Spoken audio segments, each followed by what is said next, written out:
from Iron Maiden, and you're watching MTV's Bailey Brothers Donington special, live from Donington Park.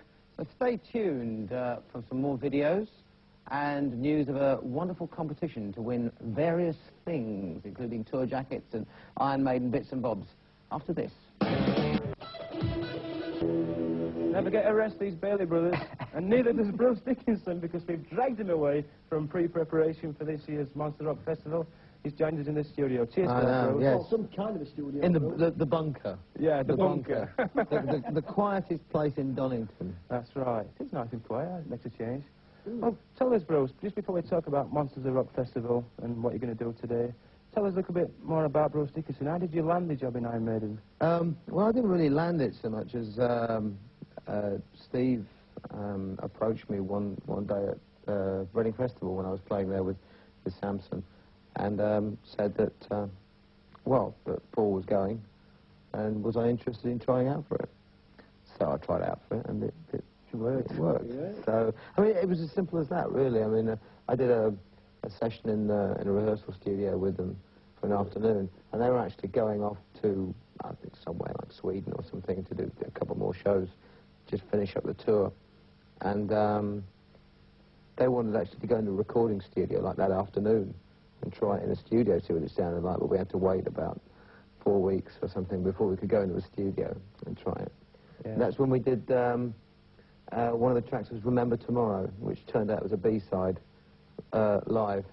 You know, in fact, because we dubbed my voice on over a live, it was the live version of it, we dubbed my voice on over. And in fact, you can still, on the audience mics, of course, you can still hear Paul sort of like chatting away and stuff like that. So we had to try and cover it up, you know. So it's quite amusing, actually. We had quite fun, because he would sort of like go, yo, and stuff like that in the middle of it, and I'd have to sort of go, and stuff, you know, and very loudly. Just, you know, but it was quite amusing. I think most fans spotted that as well, which is, you know, which is good.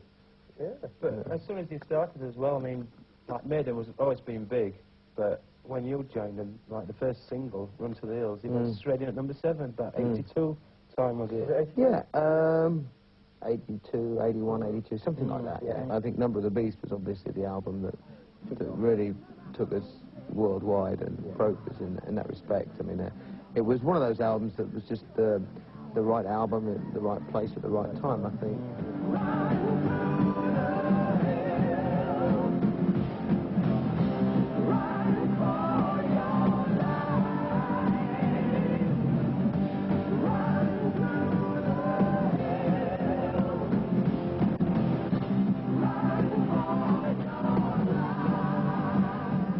The ambition with Maiden has always been to broaden the audience without sort of selling yourself short, as it were. You know, there's certain kinds of people that are going to enjoy Iron Maiden. Some quite surprising kinds of people, like get into the band. And I always like to think that there's no hard and fast rule. You know, as to who can be a Maiden fan and who can't, you know. The only rule is that you just got to like the music, and that's all right. You know, anybody can like the music. The kind of, you know, fandom that I don't really get off on is people who just sort of like buy one record or something like that, and suddenly they're all over the band and all the rest of it. I know what you mean. You know, I mean, I think some bands try and manufacture that. You know, there's a whole like market out there, a whole bunch of people who don't really want to get that much involved with like the depth of what's going on in the music. They just want to get involved in like the image and the haircuts and all the rest of it. And that to me that's a load of nonsense. Yeah. So that's how Bruce Dickinson started. What, the haircut? Yeah, good. Can we talk a little bit about sports? Now, Sport, okay. And now, sport. You're one of the top 20 fencers in Britain. Can you tell the viewers a little bit about Bruce? Yeah. Do you still practice a lot? Yeah. Time? Oh, yeah. I mean, obviously when I'm touring, you know, the main thing is touring. So, but when I get days off and things like that, for example, after Donington, I've got about 5 or 6 days off before the German Monsters of Rock shows.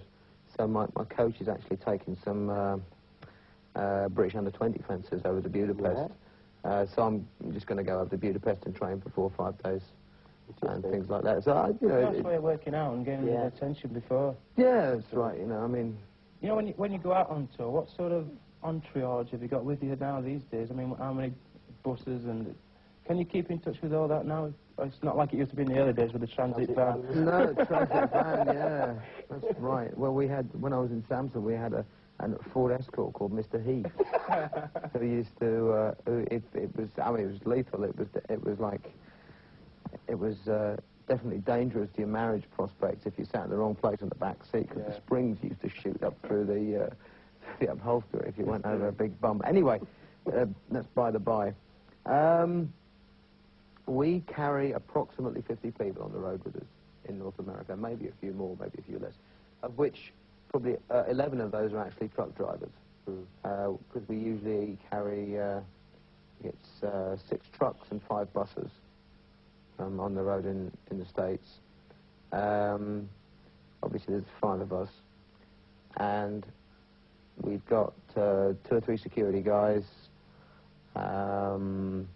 wardrobe lady, production assistant, tour manager, stage manager, and you go, you know, sound guy, monitor guy, lighting guy, a guy for the vari lights, and then the rest of it just breaks down into people who rig the whole thing up, because most of the shows in America we hang everything from the ceiling. Yeah. So you've got to have guys who go up there, climb up there into the roof, and like put the points up so they can hang everything down. And then you just get down to people who basically set up the gear and follow spot operators. Before you know it, you're at than the fans realise. I mean, the fans just see the band and think, oh, what a great show. They don't realise what it takes. Oh, there's a whole bunch of technical people and everything behind every show. This show, the whole thing started actually at the last Donington. You mentioned it. Remember it? Yeah, I mentioned it. Yes, it was Rod who put me up to it. Go on stage and like mention it. But the whole preparation of the show, we had a whole bunch of people down at that show last year, working out how to do it better. 12 months in advance. Well, yeah, because it was the only chance we got to see the whole thing working. So you knew them even before last year's Donington? Yeah, we were planning it a year ago to do Donington, and so we decided we'd obviously keep the lid on it a bit, but we'd bring the sound guys down, the lighting guys, the stage construction guys, and work out a few different ways of doing things, and also have people looking at the boring things that make a festival go good, which is is there enough loos, and can people get to them, and I mean. It's one of those daft things. 127, I think, this year. 127. Oh my God, is that all? that should do for us 3. It sounds like there's going to be a few catastrophes out there today. Jesus. The PA system, is it around about 80 foot? So I've heard, I don't know. 80 feet? Yeah. PA system? Yeah. Well, probably is, but I mean, I don't really measure PA systems is it American show you're bringing? Yeah, that's what we're saying, is it from the American show? What do you mean, the stage side? Yeah. Oh, yeah, fundamentally it's the American stage show, but extended with additional lighting and with additional stage platforms and all the rest of it. We've very seldom been able to put on, if at all, a full show, a really totally full show in Great Britain, because of restrictions on pyrotechnics, because of restrictions on stage size and everything. It's nice to be able to do everything completely unrestricted. So it's going to be a very, very good show.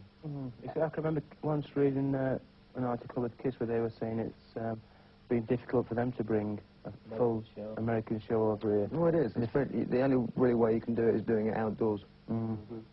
It's going to be the biggest firework display ever at Donington. I hope so. And a lot of people's wondering, the main question, one of the questions, the appearance of Eddie. Is it going to be a different one?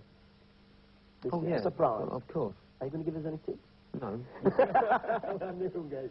You have to wait. But, I mean, I'm sure that, you'll be like news of Eddie, pictures at 11, appearing on this show later, live as it happens. Who am I looking at? Hi. Yeah, on this very screen, you'll see pictures of the new Eddie,